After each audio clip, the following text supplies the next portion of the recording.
বিতৰ্কিত নেতা চেয়াৰমান আলী আহমেদ।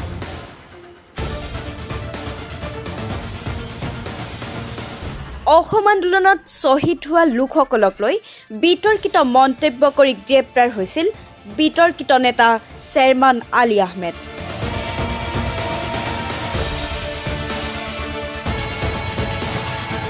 আদালতে জামিন মঞ্জুৰ কৰাৰ পাছত মুকলি আকাশৰ তললৈ আহিছিল কংগ্ৰেছৰ জ্যেষ্ঠ বিধায়ক চেয়াৰমান আলী।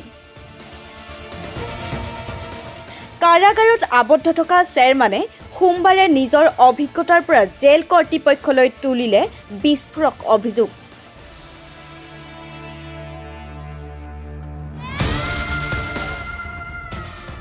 আলীয়ে সাংবাদিকৰ আগত দিয়া অভিযোগকেইটা হ'ল চৰকাৰৰ অমনোযোগিতাৰ কাৰণে কাৰাগাৰত দুৰ্নীতিৰাজ চলে, লক্ষ লক্ষ টকাৰ দুৰ্নীতি কৰে অধীক্ষক বৈশ্যই, বৈশ্যৰ সহযোগত ড্ৰাগছৰ ৰমৰমীয়া ব্যৱসায় চলে জেলত।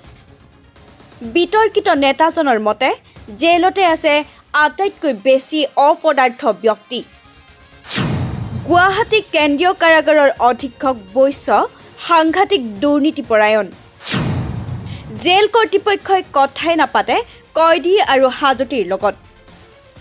জেলৰ অভিজ্ঞতাৰ পৰা পুনৰ কংগ্ৰেছী নেতাজনে ক'লে, জেলৰ ভিতৰত ৰোগীক কয়দীয়ে দিয়ে বেজী। জেলৰ ভিতৰৰ চিকিৎসাৰ বাবে সুবিধাৰ আশা কৰিছে বিধায়ক চেয়াৰমান আলী আহমেদে। নেতাজনৰ অভিযোগ মতে ২৫জনীয়া এটা কোঠাত ৰাখে শতাধিক লোক। শৌচাগাৰৰ অৱস্থা অতি শোচনীয়। জেলৰ ভিতৰত চিকিৎসাৰ সুবিধা আৰু শৌচাগাৰসমূহ অতি সোনকালে উন্নত কৰাৰ কথা উল্লেখ কৰে বিধায়কজনে। চৰকাৰৰ অমনোযোগিতাৰ কাৰণে জেইল মেনেজমেণ্টৰ কাৰণে যিসকল বিষয় আছে, ইন্সপেক্টৰ জেনেৰেল অফ প্ৰিজনছৰ পৰা আদি কৰি জেইলৰ ছুপাৰিণ্টেণ্ডেণ্টলৈ তেওঁলোকে যথেষ্ট দুৰ্নীতি কৰি আছে। তেওঁলোকে মিষ্টাৰ বৈশ্য, মই নিজে দেখা গুৱাহাটী কেন্দ্ৰীয় কাৰাগাৰত তেওঁ লাখ লাখ টকাৰ দুৰ্নীতি কৰিছে। আৰু এটা ডাঙৰ ঘটনা, জেইলত ড্ৰাগছ বা এইবোৰৰ কাৰণে মানুহবোৰ জেলত সোমোৱাই থৈছে, কিন্তু এই ছুপাৰিণ্টেণ্ডেণ্ট মিষ্টাৰ বৈশ্যৰ সহযোগিতাত জেলত ৰমৰমীয়া ড্ৰাগছৰ ব্যৱসায় চলি আছে। ৰমৰমীয়া ড্ৰাগছৰ ব্যৱসায় মই নিশ্চয় কৰি দেখি অহা মিষ্টাৰ বৈশ্য সাংঘাতিক দুৰ্নীতিপৰায়ণ। ইন্সপেক্টৰ জেনেৰেল অফ প্ৰিজনছ আটাইতকৈ অপদাৰ্থ মানুহ কাউডাং। তেখেত জেলত যায়, জেইলৰ বা ছুপাৰিণ্টেণ্ডেণ্টৰ লগত কথা পাতি গুচি আহে। কয়েদী বা আণ্ডাৰ ট্ৰায়েল প্ৰিজনাৰৰ লগত তেওঁ কথা নাপাতে।